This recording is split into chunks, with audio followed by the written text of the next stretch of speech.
Hey guys, this will be part 2 of my little review here talking about the Sly mask.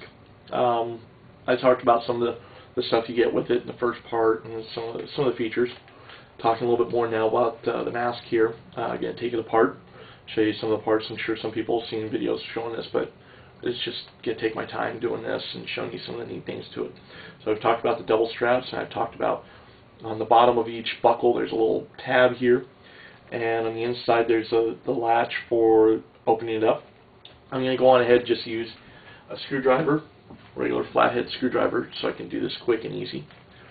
So on the inside there's this latch, and there's a round part which I'll show you exactly what it is I'm talking about here in a moment.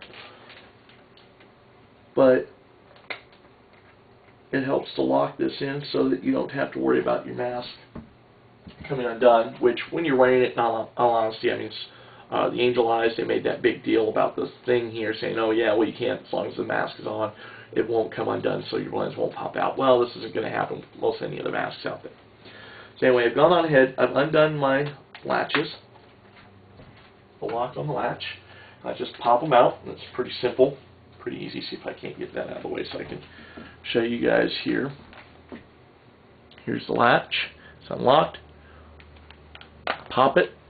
It's not real simple and easy, which is good. And then this whole latch comes off. Now I was talking a little bit about with these.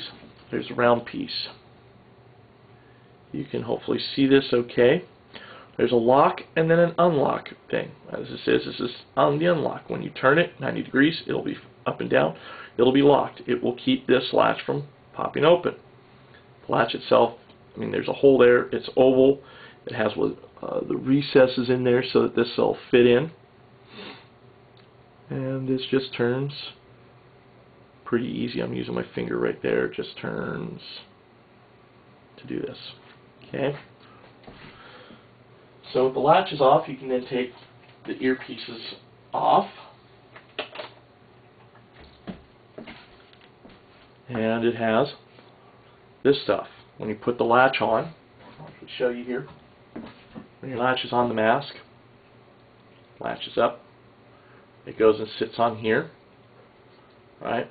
And then this latch will just close right on to here. It's kind of giving me a little bit of a problem because of the fact there's no resistance from things. But oops, this part of the latch right here is what goes underneath this right here. Okay, helps lock this in place. Then there's two tabs here and here. And they go inside of here. Okay, again, trying to use a little bit. They go in here, so it helps hold this all down. On, boom. You turn this 90 degrees, locks it in. Not going to come out. Now, as I mentioned before, you got you got hard plastic right here to hold these earpieces. I mentioned this before. It's a big, long, double strap. Okay, this isn't two separate straps that have been put in through this. This is one big long strap. They actually get fed in through here, right in here. They push them up through there, and it's double looped. There's a piece of plastic, like a little bar thing, that goes inside of it. Then you pull on this down, and so that bar gets locked in place. So these straps are not going to come off. Okay, really, really nice. I'm sure down the road the people who make straps, Sly will probably make some different straps, LEs even, you know, special editions, limited edition, whatever, that are going to be different than this. But everything's coming with this strap right now. It just makes it easier for them. I'm sure that the other people who make aftermarket straps for your JT masks and stuff, they'll probably come out with some cool straps as well to go with these masks. So now, here's the mask itself with the lens, and to take the lens out then, once you've taken all that stuff, you just push it forward, and then the whole thing slides right on out. Now, it's a little bit stiff coming out because the side of the lens there slides right into here. Okay, so you have a piece on the mask on the inside of it and a piece on the outside of it, both holding that piece of plastic inside here. Remember, I also showed you in the first video there were some notches. This is one of the holes where a notch would go. And this is another hole. And there's another one out here on the bottom, as well as on the bottom. They'll line up in there. It's not going to wiggle back and forth, up and down. It's going to get locked in place really easy, really good. Another thing these masks come with, I've already removed them, is a chin strap. And your chin strap is just this. It's pretty typical of what you find with everything else. It's ballistic nylon, which doesn't break very easily. It's got the ABS plastic type buckles, which are really cool. And much like the other stuff, this just goes into a slot in the mask, right in through. Let's see if I can't show this to you. You can kind of see it right about here. Okay, the shadow's out of the way. Goes right in through that slot there. From the inside of the mask, goes up there. Once it gets pushed up through there, when you get the mask, you'll actually already have this on there, but I took mine off, so I'm just kind of showing you. Once you push it up in through there, there's this little metal bar, and this goes right through a loop in the material, just like this.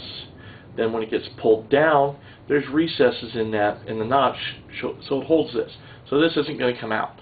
The only direction it's going to go is going this way, which when you have it on, it's just going to pull it tighter up onto your chin. So it's a really cool feature. You don't have to cut anything if you don't like it, remove anything special or whatever. It's not that difficult to take it off. Now on the inside of the mask, they use specifically around the lens gasket, area of where your face is going to go, your eyes. They use a dual density foam, which is very similar to what the Empire E-vents and the vents all use. A more durable type foam right here, then a softer foam for impacts, and then they also have it lined in like velour or velvet material, which is really comfortable, or even it's more like terry cloth even. Really comfortable on your face. If you sweat a lot, boom, it's gonna go on ahead and absorb your sweat. On the earpieces, and you'll notice this is unlike some of the other masks where they have like separate earpieces you can take off. It's all one big piece. On the ears, this has been a problem for a lot of people. This big pad right here, this big foam pad. Again, everything here is all covered in the same velour, but it's got this big pad. People don't like this. They cut it out. Okay, hopefully this will show you. There's this big pad. It's really soft. You can hopefully see, my camera will focus. You can see my fingers pushing down into the pad. The whole reason I think that the pad was done there, I thought I read this, that the whole reason Sly put this pad in there. When you're wearing your mask, if you got any of the other ones on, it's got this thin material that's covering your ears. Yeah, it's doing an okay job covering, but if you get hit right in the ear, whack, that paintball is going to hit your ear and possibly do some damage. With this pad right in here, this nice foam pad, when it hits your ear, it's going to go on ahead and be really soft. It's not going to do any damage. Some people say, yeah, it muffles my hearing, I can't hear it, and that's why they go on ahead and cut it out. Try it before you choose to cut it out. Go play a few games. I think you'll find that once you've been wearing the mask, you wear it for a minute or two, your hearing goes on ahead and gets used to it, and you can still hear everything just fine. Okay? So this is the second part. I think I'm going to make a third part now and show you a little bit more. So there we go, Sly mask.